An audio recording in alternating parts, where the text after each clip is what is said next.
ये कहानी है एक मिडिल क्लास फैमिली में रहने वाली सास, ननद और बहू की कहानी। रीमा की सास उसके हर काम में बार बार उसे ताने देती है। एक दिन सुधा बैठकर चाय पी रही होती है, तभी रीमा अपनी सास के पास आती है और कहती है, मम्मी जी, क्या मैं मायके चली जाऊं? मेरी माँ की तबीयत बहुत ख़राब है। मुझे मायके गए हुए 1 साल हो गए। मैं कुछ ही दिनों में वापस आ जाऊंगी। क्या मायके? तेरा दिमाग खराब हो गया है क्या? कौन सी तेरी माँ की ज़्यादा तबीयत खराब है? यहाँ घर का काम कौन करेगा? मुझसे इस उम्र में कुछ भी काम नहीं होता है। समझ में आया? नहीं जाना है तुझे। रीमा बेचारी बहुत उदास हो जाती। रीमा किचन में यही सोचती हुई उदास हो जाती है और कहती है, अब मैं क्या करूं? मेरी माँ की इतनी तबीयत खराब है और ये मम्मी जी मुझे जाने नहीं दे रही। क्या करूं मैं?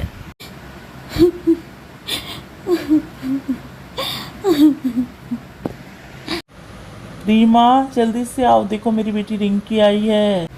आ रही हूँ मम्मी जी।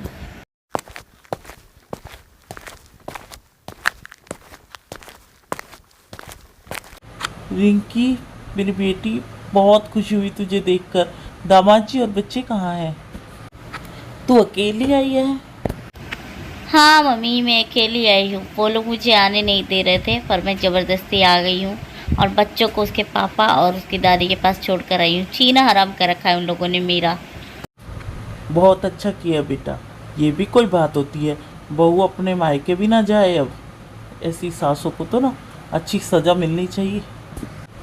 अब तू यहीं रहेगी, संभालने दे बच्चों को उसे अकेले।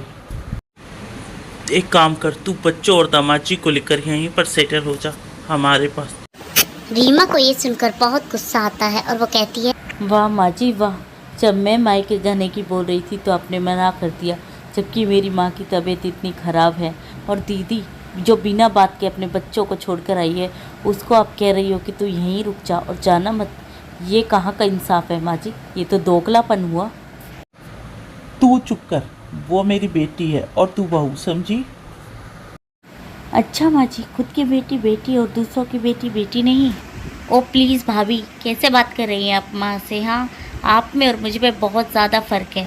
आपकी बात अलग है और मेरी बात अलग है। आपकी और मेरी बात अलग नहीं है दीदी। अगर मैं इस घर की बहू हूँ तो आप भी उस घर की बहू हैं। और मम्मी जी आपको हमेशा के लिए यहाँ बुलाना चाहती है, पर मुझे कुछ दिनों के लिए भी मायके नहीं जाने देती है। अगर यही चीज़ आपके साथ हो तो कैसा लगेगा दीदी आपको?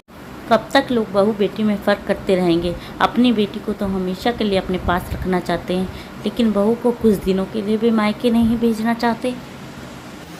ये कहकर रीमा भी अपने मायके चली जाती है।